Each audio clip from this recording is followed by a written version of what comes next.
Welcome back to another video on the channel, and in today's video we are doing another episode of the League 2 Roundup, rounding up all things League 2 from the last week. No managerial appointments this week. That looks like it's all settled and each club has got their respective manager now, so it's going to be more focus on confirmed transfers. There have been a few that have been announced this week and a couple of transfer rumours flying around which will catch the attention of a few clubs. So yeah, let's get into the video. Swindon have announced a double signing this week. I'm impressed with two of these signings actually.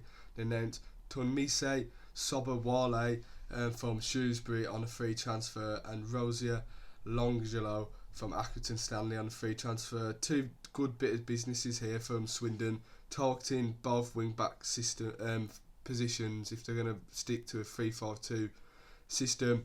I think Sobowale is a good signing on a free transfer. Played 35 games in League 1 for Shrewsbury last season, and Longelo, I've seen some of his strikes, looks like a real good technical player, so impressed with them two signings from Swindon. Doncaster have announced a triple signing showing they really mean business in this summer transfer window, announcing the signing of Ephraim Yeboah from Bristol City on a season-long loan, Tom Nixon from Hull returning to the club for an undisclosed fee, and then Ted Sharman Lowe on a loan transfer from Chelsea. Let's start off with Ephraim Yeboah. Really impressed with his signing. 17 years old, but he's a real good talent at Bristol City. He's already featured in 19 appearances for Bristol City so far in his career, and he's only 17. He's had a loan spell at Bath last season, showed some real good promising signs, and a move to the League 2 really could showcases the talent. I think he's a real good one to look out for. Tom Nixon on an undisclosed fee returns to the club, played 25 plus games for Doncaster last season. Grant McCann, has already worked with him, already knows what he can get at the best out of him, and provide some really good competition with Sterry at right back. And then Ted Sharman Lowe on a loan transfer from Chelsea in goal. Obviously Doncaster have had their success with loan signings in between the sticks. But he didn't play for Bromley last season, didn't feature in any of the games, so obviously it'll be his first regular start, and if he does get the number 1 shirt at Doncaster, so we'll have to see on that one. Notts County announced the signing of Jacob Beardo from Morecambe on a free transfer. I think this is a smart signing for Notts County. Obviously last season their main issue was in the back three and the defensive unit, and they've already brought in Matty Platt, a real good aerial defender, alongside Beardo, who I think is really good in the air. He wins a lot of his aerial duels, quite athletic as well, quite a powerful defender that you need in the back three. Good signing, already got EFL experience, obviously played over 100 games for Morecambe, so he's already got that experience at 24 years old. Played for the likes of Bury and Scunthorpe as well, so real good signing in the back three. This is for Notts County. Carlisle have announced a double signing as well, announcing Jude Smith on a free transfer from Newcastle, and Cameron Harper has joined Carlisle as well from Scottish outfit Inverness on a 3-year deal. Jude Smith, unproven really, but he's quite a young goalkeeper, 21 years old, signs a 2-year deal, and I think it's one Carlisle have had their eye on for a while now. Paul Simpson said in his statement that they've kept close tabs on signing him, so could be a shrewd signing in between the sticks for Carlisle. Then Cameron Harper, signing a 3-year deal, obviously shows some intent from Carlisle, and I think he's been a consistent performer for Inverness. Obviously I don't really watch Scottish football, but you look at his stats from left wing back, 3 goals, 9 assists, he's some good numbers, and Carlisle will be hoping that he can bring that to them. Walsall announced the signing of Connor Barrett from National League side AFC Fylde. I've done a video on this already, so I won't go into it in too much detail, but really impressed with his signing. Did suggest him earlier on in the transfer window for one Walsall should be signing, and he's at a right age, 22 years old, 3-year deal as well, and yeah, really impressive. It got some real good potential to be a good player. Accrington have poached another Boston United player, announcing the signing of Jimmy Knowles on a free transfer. Using that connectionship quite well. Obviously they announced the signing of Kelsey Mooney, so Jimmy Knowles and Kelsey Mooney will be linking up back in that striking department, and I think it's a good signing for Accrington. He's had experience in the AFL before. I think he started his career at Mansfield, and he has dropped to the National League to prove himself, and he has done that, scoring 19 goals last season, helping Boston getting promoted. and he's going to be hungry to prove himself again. So I think it's a right profile of signing for Accrington. Harry Anderson has re-signed for Colchester on a free transfer after being released from Stevenage. Makes sense, this one, doesn't it? He was on loan last season at Carlisle United, did okay, managed to help them stay up in the league. Has worked with Danny Cowley at Braintree and Lincoln. Has won promotion with Lincoln out of this league. Could be a real good experience signing that Colchester need in the dressing room, and I think he's a real good player on the pitch as well. Grimsby have got a goalkeeper through the door, announcing the signing of Jordan Wright from Lincoln on a 2-year deal. They finally got a number one through the door. Obviously, I think they struggled last season to find a regular and a consistent, experienced number one after Max Crocombe departed the club to join Burton last year. And I think this one could be a good signing. I've seen many online saying Lincoln fans actually a bit disappointed with him leaving, but obviously wants regular game time, isn't guaranteed that at Lincoln. I think Grimsby could be a good move for him. Obviously geography works with this one, not too far to travel, and dropping down the league could be a good one for him to really kick on and be one of the better goalkeepers in this league if he fulfills his potential. Cheltenham have secured 2 experienced signings this week, announcing the signing of Harry Pell and Scott Bennett. I think these are the experienced players Michael Flynn does like in his dressing room. Harry Pell, plenty of experience in the EFL in his career. Spent last season at Wimbledon, 26 appearances. So, still racking up the appearances in this division. So it could be a good signing in the midfield for Cheltenham.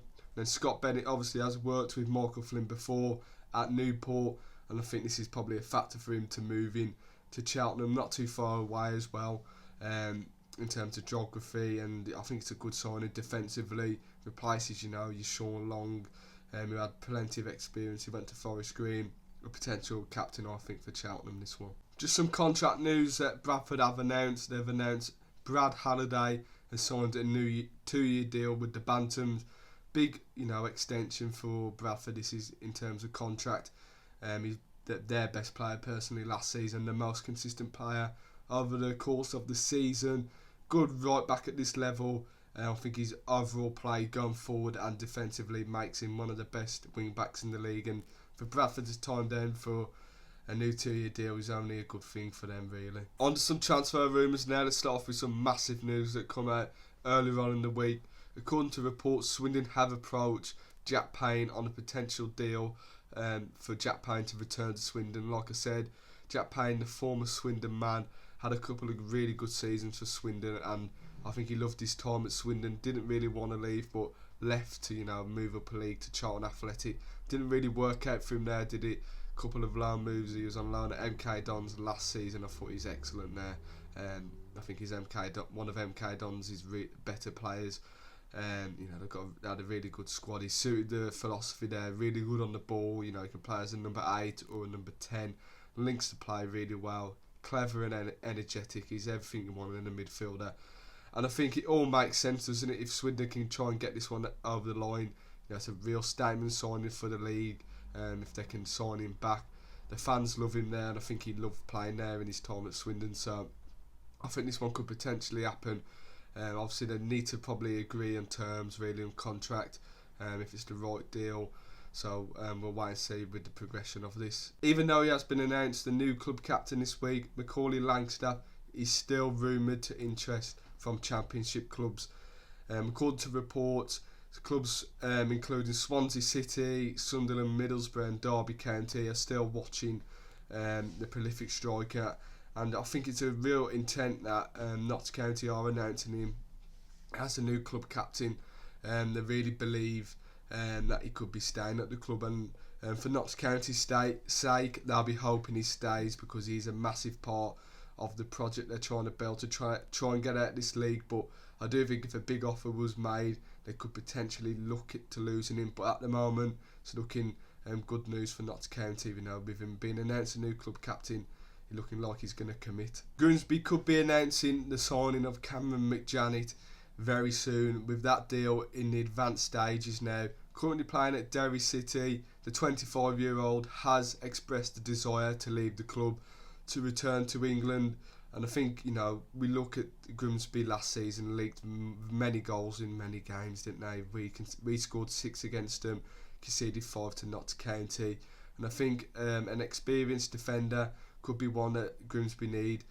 Like I said, 25 years old at a good age. He's played his career majority at Derry City, been a consistent performer for them, playing over 150 appearances. And I think a move back to England could suit him now, ready for an EFL move, so could be a good move for him personally and for Grimsby Town. Fleetwood Town and Salford City are amongst many clubs that are interested in Halifax midfielder Kane Thompson-Sommers. Like I said, plays in the midfield for them. He's under contract, so would require a fee, but has really impressed last season for Halifax. Got them into the playoffs. And, we've seen over the seasons Halifax have produced some really good, promising players that have moved up into League 2 and further. And I think he could be one that could be a real good suitor for either Fleetwood or Salford. According to reports, Ryan Haynes is very close to joining Cheltenham Town. Obviously linking up with former gaffer Michael Flynn in this one. Flynn looking like he's going to use his contact book really and sign many of his ex-players that he's worked for. I think Ryan Haynes is a solid League 2 left wing back, really left back if you want to play him there. I thought he was decent for Northampton in League 2. Obviously was very good for Newport, I thought, under Flynn. Probably one of the better left wing backs at the time. Hasn't really made it in League 1 for Northampton, so I think a move back down to League 2 and to play under a manager who's already worked under is a smart move for him. Bradford and Wimbledon, alongside many League 1 clubs, are interested in signing free agent Nathan Shepherd. The goalkeeper, 24-year-old, has recently been released from Wycombe Wanderers. He's only just recently joined them in February after leaving Dundalk in Ireland. So, yeah, I think a move to another club in England could be a good one for him. He's still a young goalkeeper and probably just needs another club to settle in, be a number one at. And I think at Wimbledon he definitely would. They haven't got a goalkeeper yet this summer transfer window, and then he'd provide good competition for Sam Walker at Bradford. But I think if a League 1 club comes in for him, I think he could be going there. Some good potential there. 28 clean sheets kept in his time at Dundalk, and I think clubs have recognised this. So there you have it. I've rounded up all things in League 2 this week. Plenty of transfers come through this week, but I expect many more of the next coming weeks. Transfer window opened yesterday, so I think the transfers are really going to filter through.